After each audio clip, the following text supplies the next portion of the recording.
Greetings, everybody. This is the Terra Tarot Tools for Earthly Abundance full moon reading for April 2022. I am joined by Mark Jeremy Samuel Soloman, a lovely acquaintance, brother, a student who's attending my major Arcana Tarot course, and he's with us today to chat about abundance, crypto, and yeah, this show is basically about finding tools for abundance and creating earthly abundance in our world. And also it's a space to redefine abundance. So that's a little bit about what the show is about. But before we go ahead, I'd like Mark to tell us a bit about yourself and tell us a little bit about what you understand by the term or the phrase or the essence of abundance. Thank you. Thanks, Chelsea. So I think as Chelsea said, my name is Mark, or Bjorn. So I am also a training Kachina Sangoma, and I'm a life coach as well, and I help people sort of reframe their stories around themselves so that they can live the life of their dreams. And that sort of ties into what my understanding of abundance is, that I believe, it is my honest belief, that we are all abundant in the ways that we need to be. So if there is perceived lack or something that seems to be missing from our lives, it is not necessarily that thing is missing, but rather that our perspective on it not being on our lives would be the missing link, if that makes sense. So to look at, and I'll just look at myself personally. I know there have been times where I have felt anxiety around not having enough, or how I'm going to earn money to pay my bills, my rent, etc.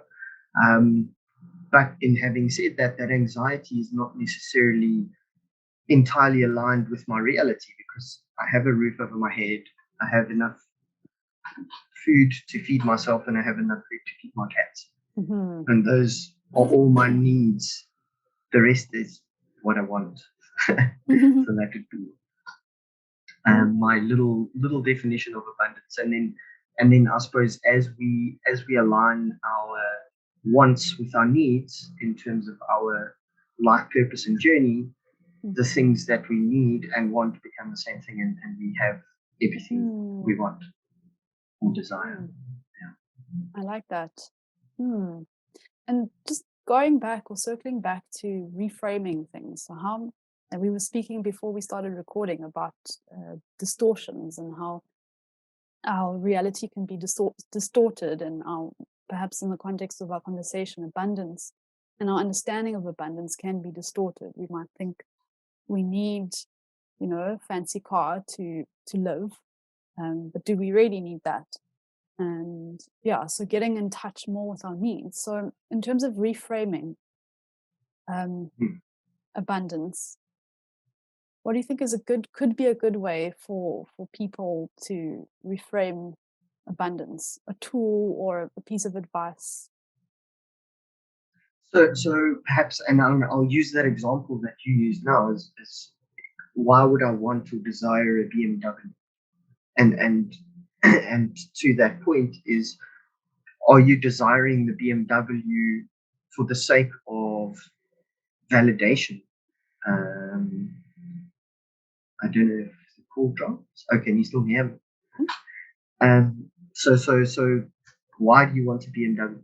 So the question there would be, I feel like I need a BMW so that I can be validated amongst my peers and friends, so that they look at me as successful. Now, to reframe that, I would ask you, but do you not feel like you're successful in what you're doing currently? And why is it that there's something that you need externally that will bring you satisfaction? So if I have a BMW, then I'll be happy. Why can't I be happy now, and just being happy will bring me a BMW? Yeah. So, something like that would be a small example of how to reframe just that example. But it's obviously these are I'm making assumptions about why the person might want a BMW. It can be more personalized for the person. Mm-hmm. So if you were the person who said you wanted the BMW, I'd ask you, Chelsea, why did you want it? And we would start the conversation there. I definitely don't want a BMW, but there might be one or two other cars I'd really like to have from a practical perspective. But yeah, we don't have to go there now. But maybe I'll book a session with you to find out. Amazing, yeah. Because that makes sense. When you said practical, so obviously there's places you want to travel to, there's things you want to do, and perhaps having a 4x4 is what you need to do the traveling you need. But that's then not a want outside of what you are in terms of how you travel around. For sure. Nail on the head there. So jumping into the reading. So I've picked a 10-card spread, and we're talking about this full moon that's coming up, and Mark has some interesting, he's done some interesting research and reflections on this full moon that we're heading into.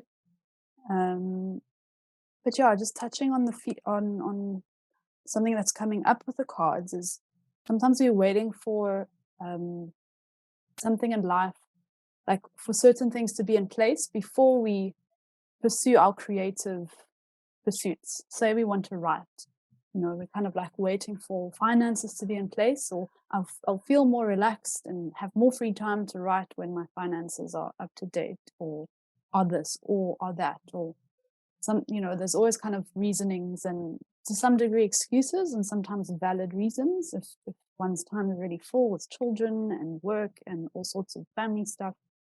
But it's like, how do we, so what's coming up in the cards is around how do we, well, not how do we, but the cards are encouraging us to take a first creative step, and in that doing so, that creative energy will be unlocked and will flow and will and then your life needs will meet you. Your needs will meet you.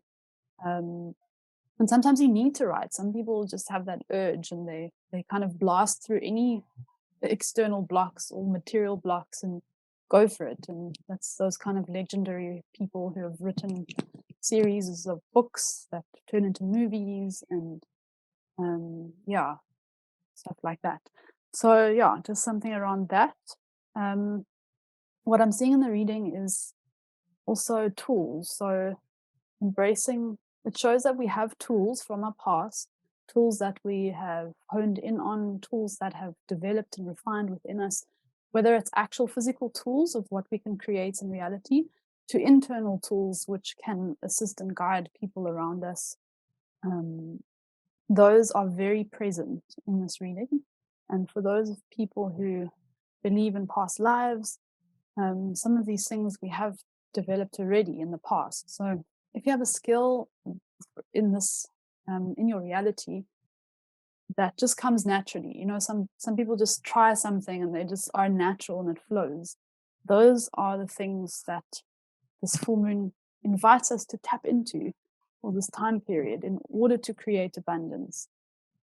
So yeah, embracing our creative energies can bring balance and harmony into our material plane, which is where we are very much focused because we are human and we do live on the ground. Anything you'd like to add to that so far?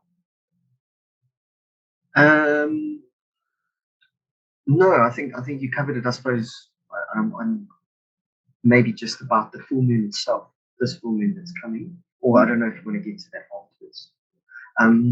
So the full moon, and I suppose based on my astrology research, I'll go into a little bit about my understanding of full moons and what they mean for us from an archetypical perspective, and how we can perhaps look at the full moon as a metaphor. So when the full moon is full, it's lightest, the brightest. And the reason it's lightest, the brightest, if we think about the moon being our subconscious mind, whereas the sun would be our conscious mind. So when the moon is full and the sun is the moon is brightest, it's illuminating the shadow. So it brings emotions and stories to the surface that we then have an opportunity to look at in a way that is supported by what's going on in the skies and astrologically from a frequency and energy perspective. Yeah, and it's a lot of the times I find around the full moon, I either have a lot of energy and feel really good, or on the other hand, feel super emotional and just want to like sort of hide away in the cave and look after myself.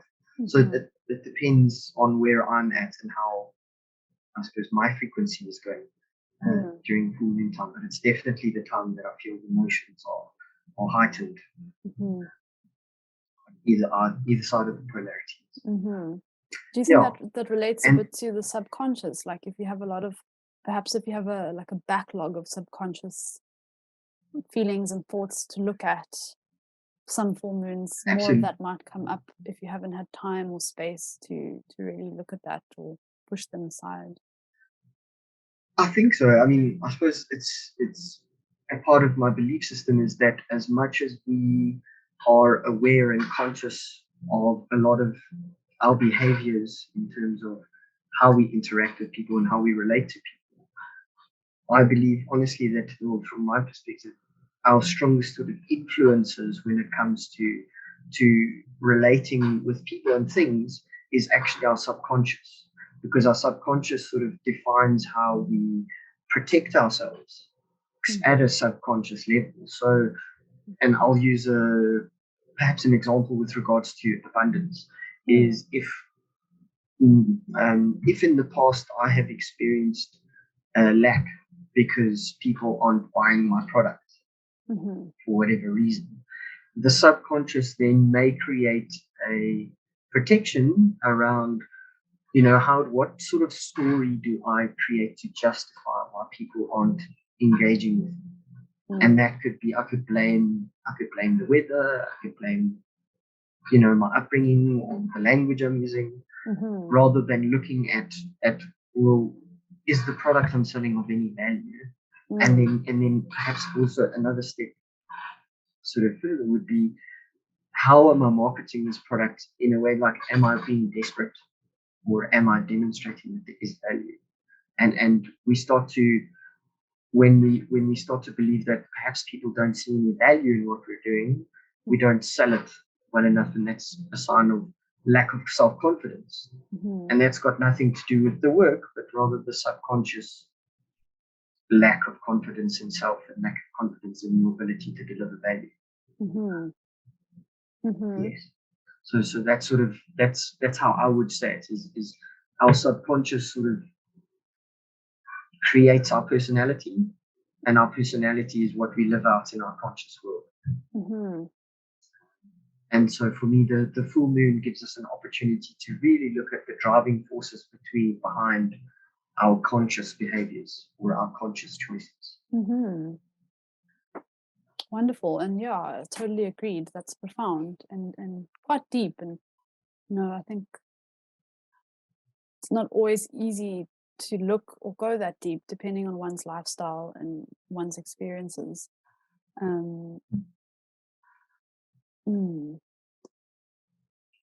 Yeah. It's interesting though, because you sometimes see people like making tons of money, and they kind of, and we kind of relate abundance a lot to money, but obviously we're speaking in between the cracks with abundance. But money, as an example, you see someone making tons of money and not, those typical like stories of people who are born into trust funds and they just have tons of money and they can do what they want. Some people make use of it beautifully. Other people go through experiences of just spending it and trying to buy experiences or buy something that they need, but they don't really need it. Yeah. So what do you say in like cases like that where maybe the self-worth really match the degree to which one manifests their desires? Abundance. So that's also, that's a good question.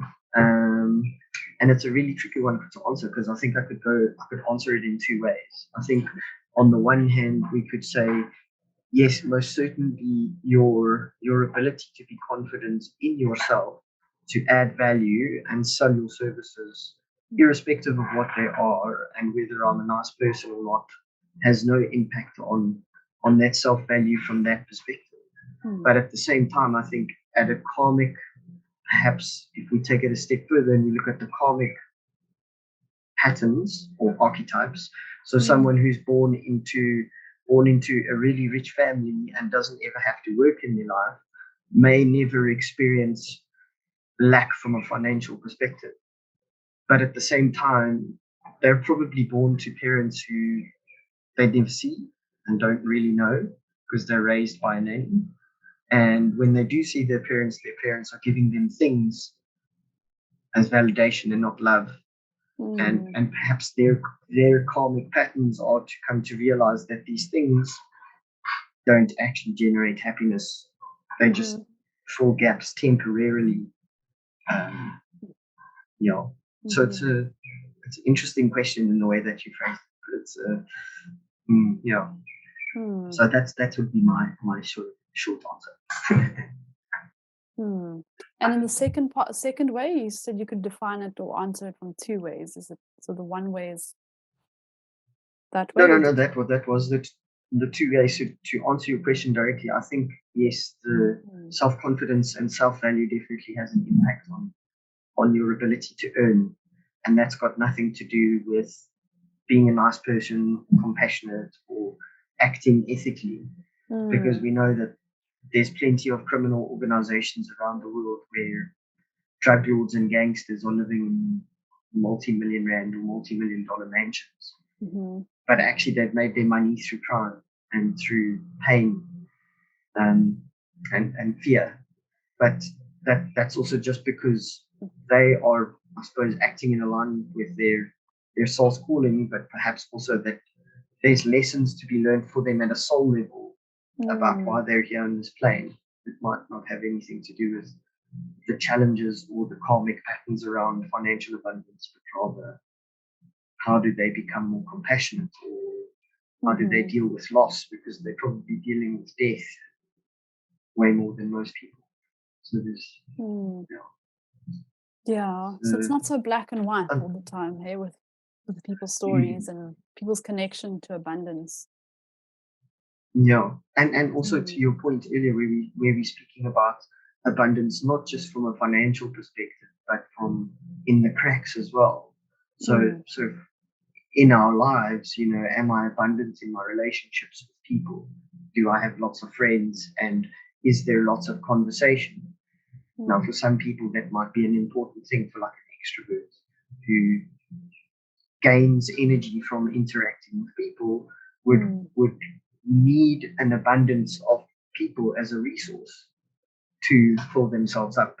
But on the other hand, an introvert doesn't need 500 friends and a social interaction once a week to be energized. In fact, they may feel drained by that, and they may need abundance of free time and space alone rather than connections with people. So I think abundance is a very broad, it encompasses everything. And we can start to look at abundance in our lives. So for me, my highest value, one of the highest values that I aspire to, is freedom. And that's freedom to be who I am freely. And also that, but that also, so contributing into that is having enough money to be free as well. So financial abundance does have an impact in my karmic life and at least in my current life. And that's the financial abundance. But on the other side, I have an abundance of friends. I have an abundance of mentors and teachers. And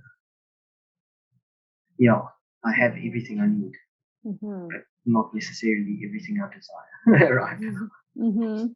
For sure. And that's why hopefully you've got time, to harvest or to plant those seeds and harvest them and replant and all of that. And as you were speaking, I was just thought of the essence of abundance, and defining abundance is like what fills you up. is abundance, and what empties you out is not nourishing the abundance within you. Yes. Yeah. And thank you for that. I think also just jumping back to the reading.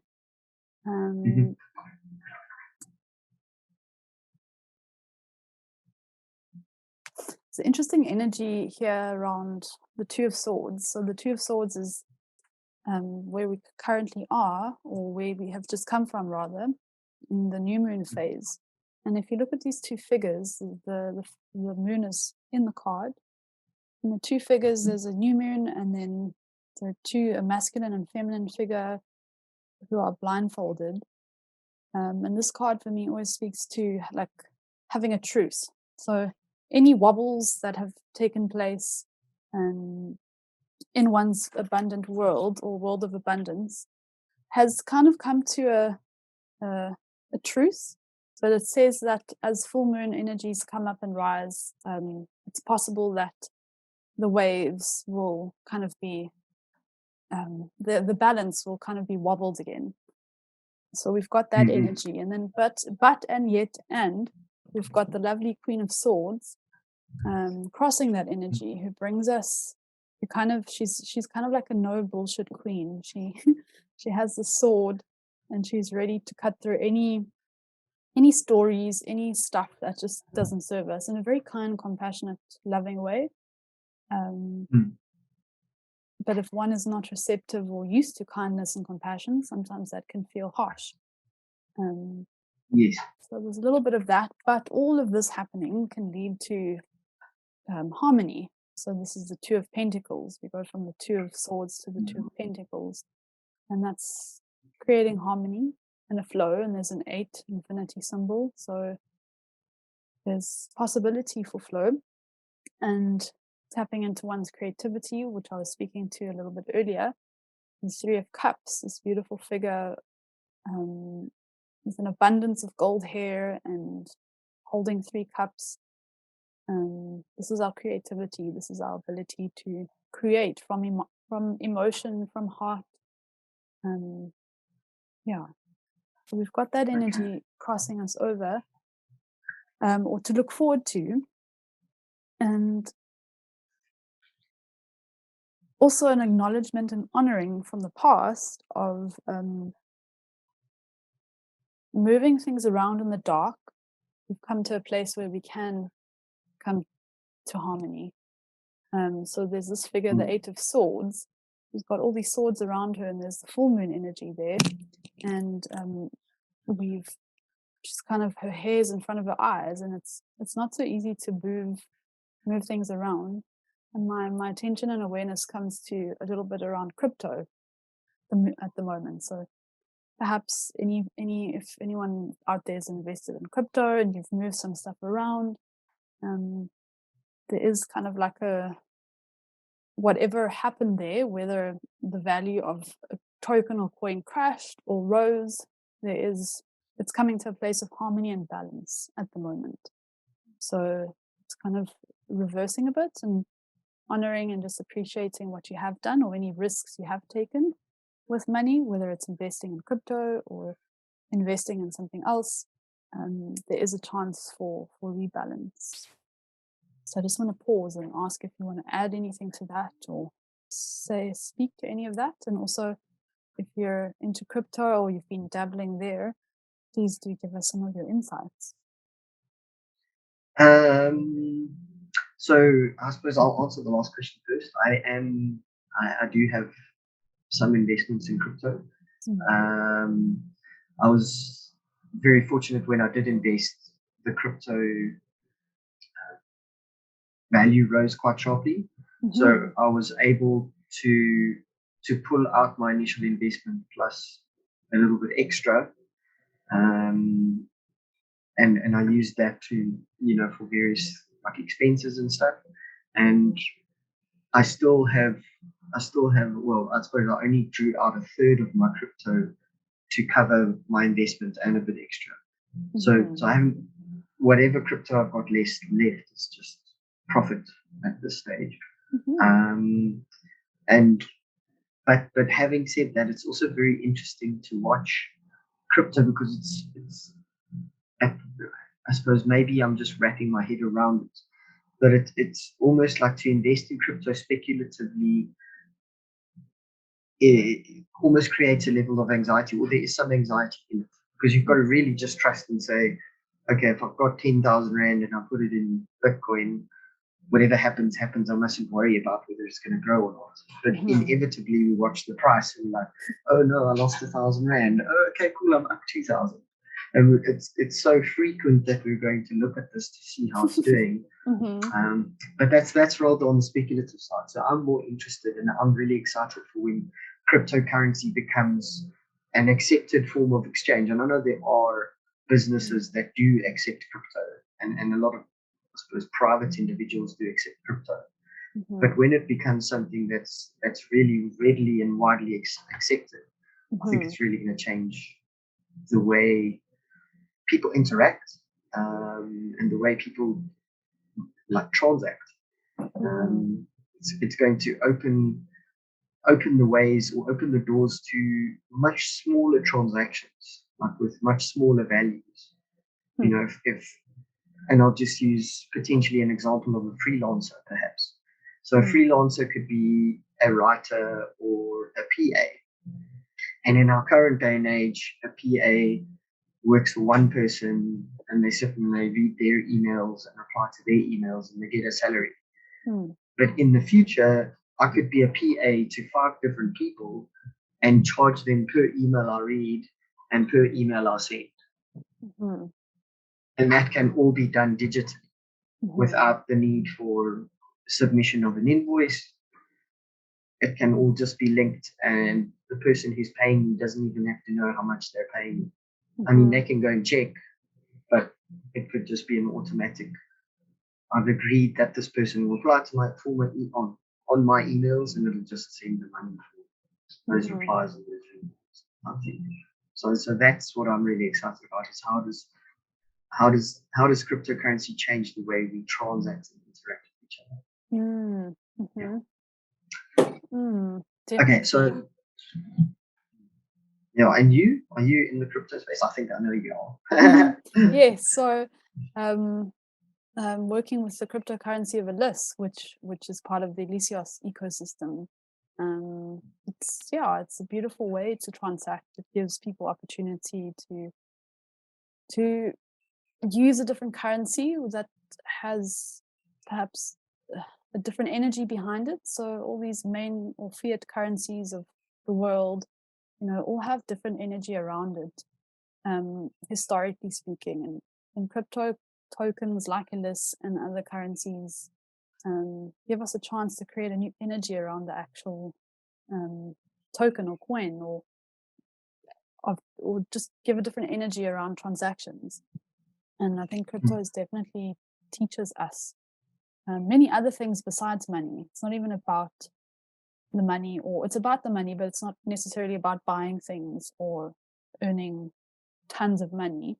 That is a pro, or it is a desire or want from it, but it's got so many other energetic lessons to teach us about abundance. And I think that's where the magic lies.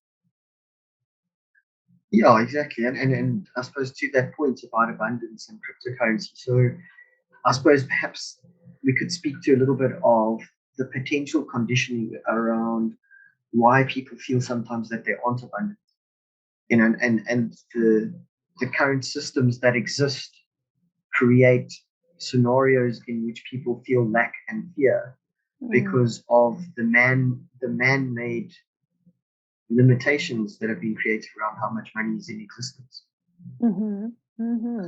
I mean, the governments, every single government which has a central bank, South Africa is one of them, so is America. The central banks literally control how much money is flowing within an economy and it's almost a daily basis.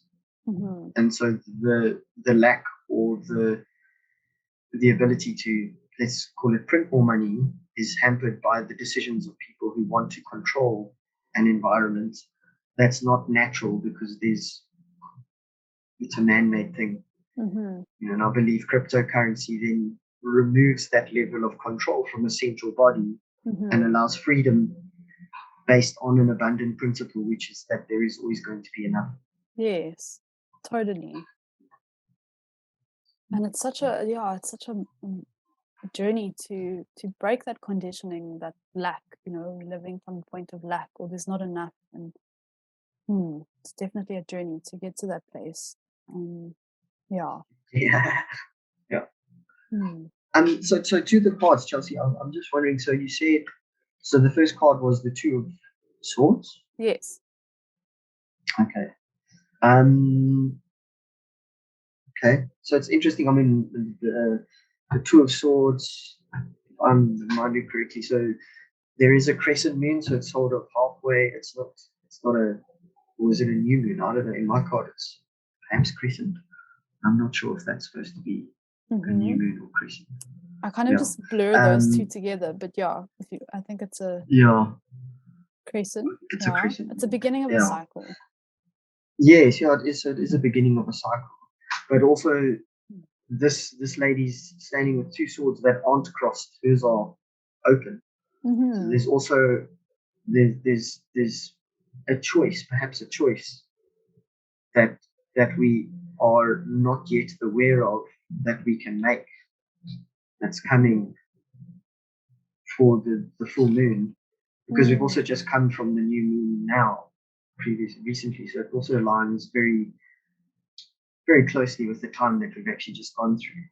And then the Queen of Swords on top of that, like you said, she's generally very sort of strong in her convictions. She knows what she wants, and she's not scared to sort of get it.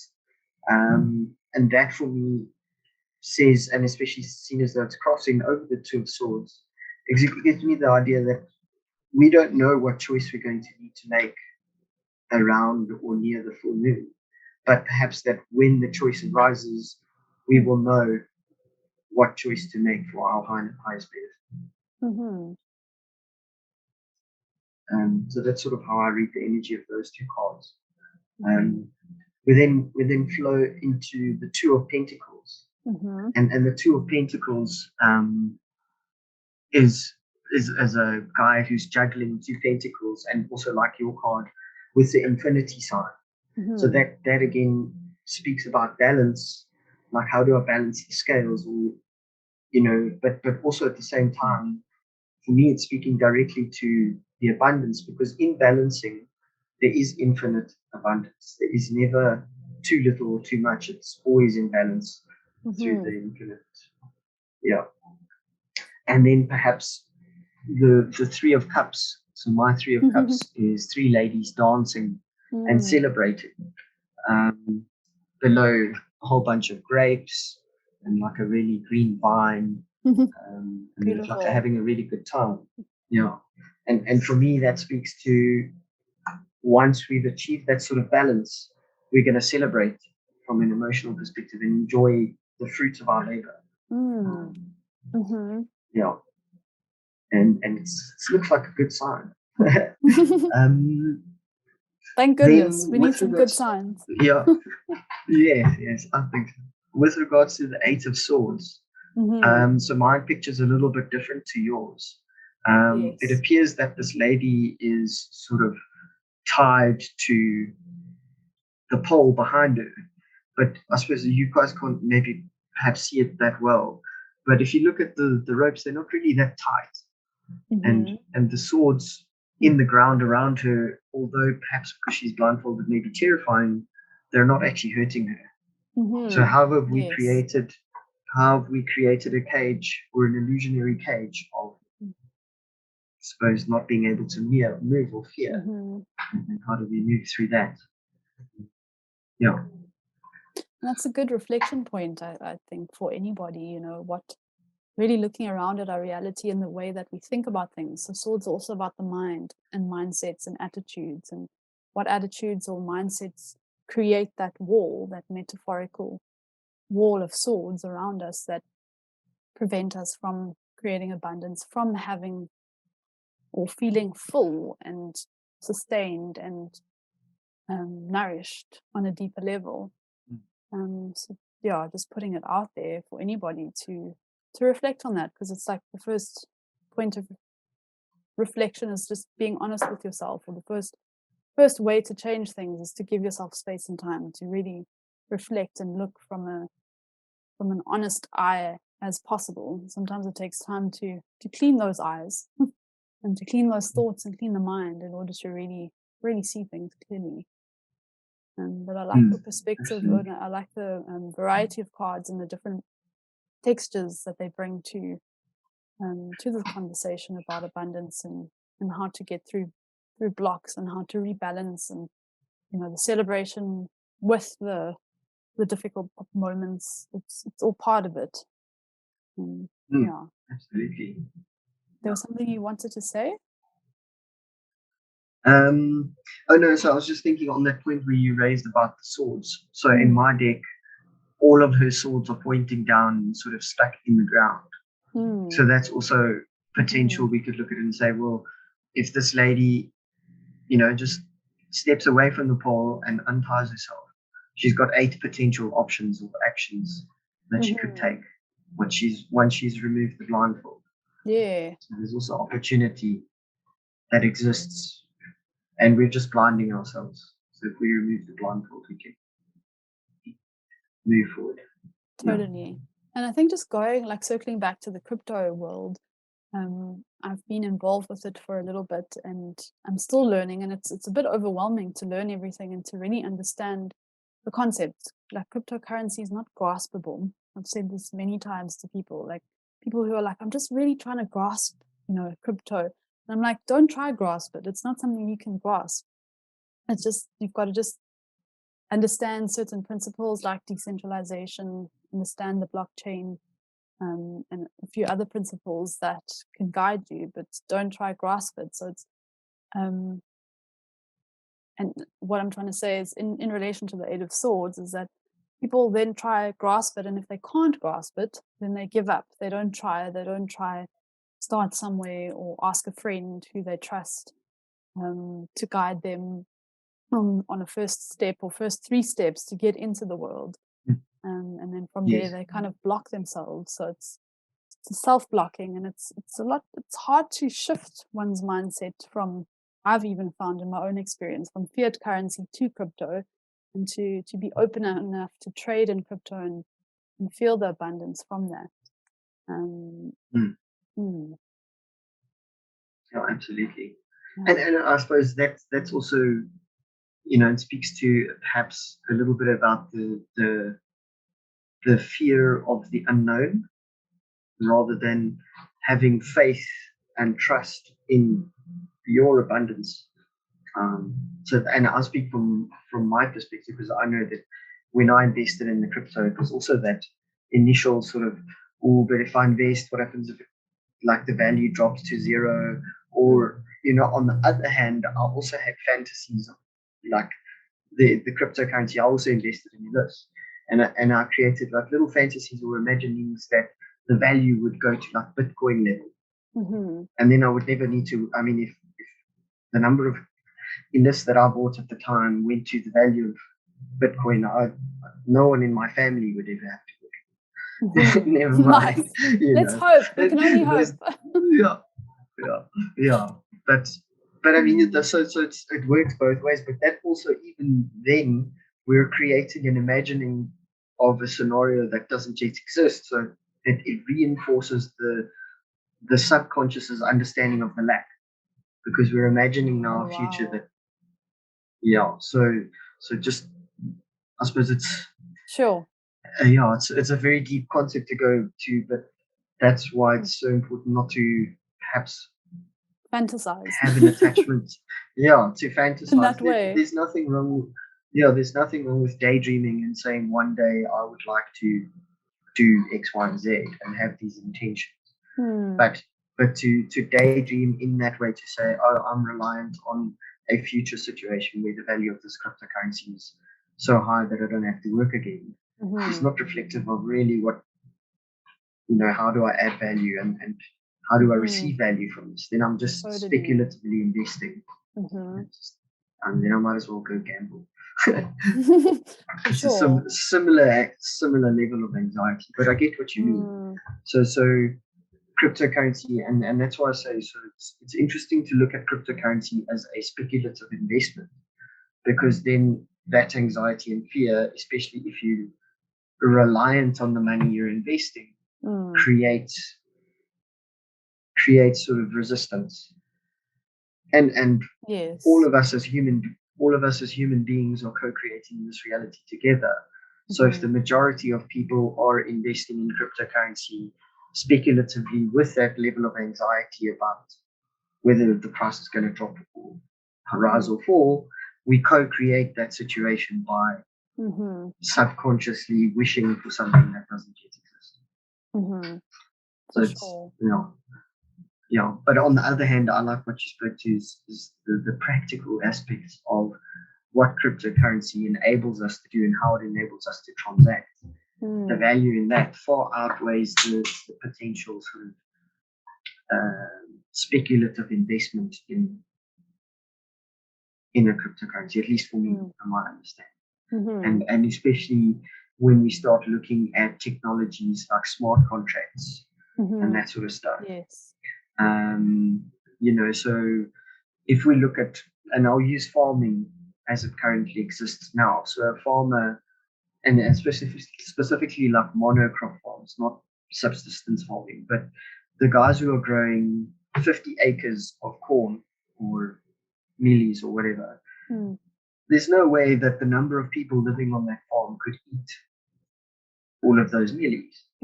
So currently what the farmers are doing is they sell what they're producing before it's ready. Yes. To speculative buyers. Now the risk in that is obviously there's a risk to the speculative buyer, because if there's floods or droughts or whatever, they don't get the product that they paid the farmer for.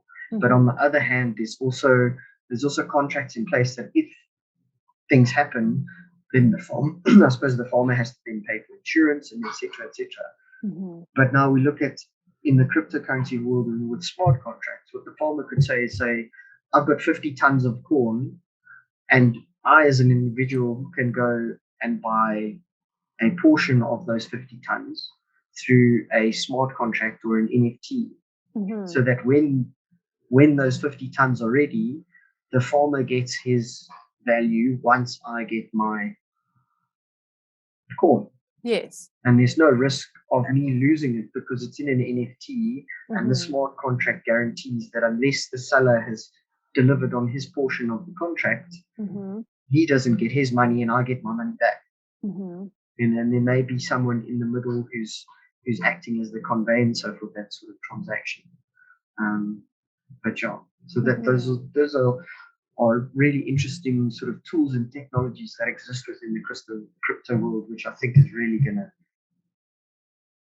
propel trade forward and open things up so that people are able to trade more freely with each other. Because at the moment, I don't know where I could go to a farm and buy corn or mealies directly from a farmer. I can only do that if I go to the Pick and Pay, the shops. But in the future, it might be possible to go direct to the farmer. I mean, instead of paying 10 Rand a milli, I'll pay 1. For sure. And that's some of the future potentials of crypto, especially with NFTs. That's like kind of a new, not new, but it's another avenue and another concept to grasp. And I think it's as some of these concepts or frameworks come into place to show us abundance in a different way, or to encourage abundance in a different way. That's also a process of unconditioning ourselves to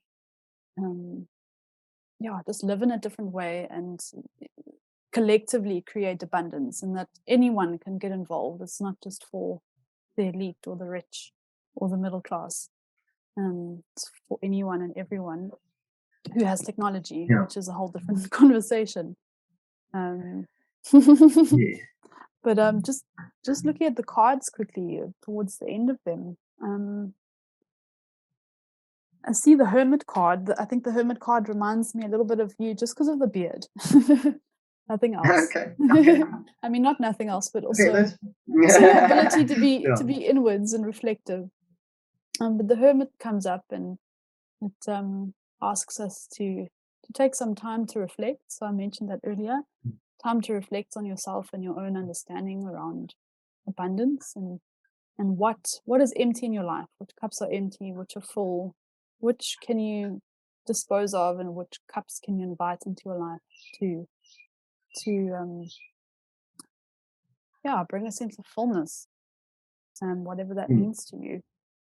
And then so there's my Hermit card.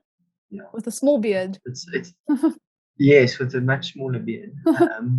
And it's quite interesting. So in my Hermit card, I like what you said in terms of being able to go inwards and look at yourself and identify perhaps how are we abundant or how are we not abundant, where we'd like to move to, and what's perhaps preventing that level of abundance that we desire.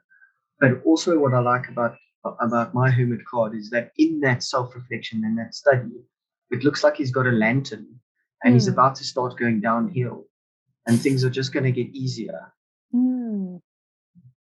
Yeah. So that's just also what I like about it. That's nice. It's nice to have some downhill time too. Yes. But it does require that reflection. And hopefully just like walking downhill, not like a downward or downhill spiral. But that's also part of the process, I guess. Yeah, he does. I mean, he does have the walking stick with him. Okay, great. In his hand. So he's gonna be okay. He's not gonna fall. Yep. And he's an older, I guess the Hermit is portrayed as an older, wiser figure. So it's also a wisdom coming from all the experiences around what you've had, what you feel you've lacked, what you feel you've been filled with. It's so easy to focus on the lack, but it's also important to look at what you're filled with. And then we get to a place of refinement, temperance. So temperance is all about refinement, kind of sifting. She's pouring water into two different vessels, and it's almost alchemizing, refining that water within. And it almost speaks to a little bit about the Three of Cups. They're very close to each other in the card spread. And there's the water element strongly in both of them. So with the Three of Cups, all our endeavors, if they are taken from heart, from emotion, from following your emotions, usually some people are like, don't follow your emotions, follow your mind. Following your emotions to a degree, if you are feeling full and there's an authentic connection to your heart, then there's true opportunity for abundance in whatever that direction is taking you. And then temperance gives opportunity for refinement. So taking those waters of kind of emotion and excitement and movement, and then kind of crafting them and shaping them. So there's an opportunity for refinement that just comes up with temperance. Do you see anything? So what I see also in your card, I mean, the lady's like in my card as well. The lady's got angel wings. So yes, she's also an angel. Too. Yeah. In yours as well. And mine is also pouring water from one cup to another. And if we think about from a balance perspective, pouring from one cup to another, the cups will never get empty. And that's a sign of, I suppose, infinite abundance for me. And we also look at the lady in the card. She's standing there with one foot in the ground and one foot in the water. So she's grounded, but she's in touch with her emotions. If we look at the emotions being the water body. So she's grounded and she knows what her emotions are, and she's following her emotions from a grounded perspective in her truth, and following her joy. And like you said, some people say don't follow your emotions. I think that's the worst advice you could give anyone. But I would say that in the context of, if someone really understands themselves and understands their emotions, they should follow their emotions. Totally. But if someone doesn't have if they don't have the sort of self-awareness to reflect on their emotions, then don't follow their emotions. Then yes, I think you should be entirely logical. Yeah, that's a very... If you can't trust your... Totally. And following your heart, you know, the emotions from the heart, from a pure place in the heart. Yeah, so like if you're feeling rage and you want to stab someone, don't follow that. No. Necessarily. Yeah. I think it's just balancing heart and mind also. Because a lot of the like tarot, the sword card, the sword cards speak a lot to the mind and investigating the mind and looking at the mind and patterns of the mind. And then sometimes we need a bit of the water, a bit of the flow, letting the emotions flow. And then where do we make a decision from? It's ideal, I guess, to have those two in conjunction. But that can also speak to someone's life purpose and where they're at. Yeah. So also what I just noticed now, okay, the flowers are pretty in orange. So and there's a lot of orange. There's a lot of orange in this card. So the orange sort of speaks to abundance and creativity. And then we see the road leading away from the lake here, the bottom down like to the mountain and the sunlight. So it looks like the road that we're going to be traveling is these green pastures and going towards the sun. But yeah, beautiful. It seems like it. But that also is dependent on that balance. But I think it also then speaks to the hermit. So once we've done the work with the hermit, we'll understand that balance and how we maintain that balance within ourselves and how we are then grounded, but in the emotional body as well. Definitely. And then the full moon affects our emotions quite a lot, as we are between 70 and 80% water inside of our bodies. And the moon pulls at water, it pulls tides and has influence over them. So yeah, just throwing that into the stewy pot of magic of this conversation. Absolutely. So yeah, thank you for this conversation and for adding your wisdom and the things you know and a bit of your experience. Anything else you'd like to add before we close and say goodbye? Did we go through all 10 cards? So we're not going through... we're not. So we're not going through all of them. Okay. Just the ones that kind of stand out, and sometimes one speaks to the other. So yeah, there is a photo at the beginning of this video, so anyone can have a look at the photograph of the cards if they are avid tarot readers or they're just interested to see the story. But yeah, the cards are mainly a catalyst for our conversations. Okay, beautiful. Yeah. Okay. I enjoyed that. Cool. Yeah, so anything in closing before we officially end? I suppose, yeah, just anything. So for me, and you mentioned it a little bit in the conversation already, is for me the easiest way to get back to an abundant state, so where I feel abundance within myself, is to take a moment, like when I feel like I don't have what I need or what I desire. I like to, when I'm conscious of it, stop and pause and be like, okay, but I have amazing kitty cats, I have an amazing family, and just to stop and look at how in my life am I abundant, and why am I letting this current perhaps perceived lack create a sense of lack within myself, because it's not my permanent state. It's just, okay, I don't have the thing now, that's fine. But look at all the other things I still already have. And really basking, that would be basking in that. Yeah, and you know, if you can't think of it yourself, phone a friend and say, hey man, what, like, if you look at my life, what do you think is awesome with my life? And Yeah. chances are your friends will say things that'll be like, oh yeah, that's really true. Yeah. Mm-hmm. Totally. Yeah. Friends or moms are really good at that. I agree. Mm-hmm. Yeah. Awesome. Well, thank you so much. And yeah, I'm sure we'll be having a few more chats together. And yeah, thanks for joining us.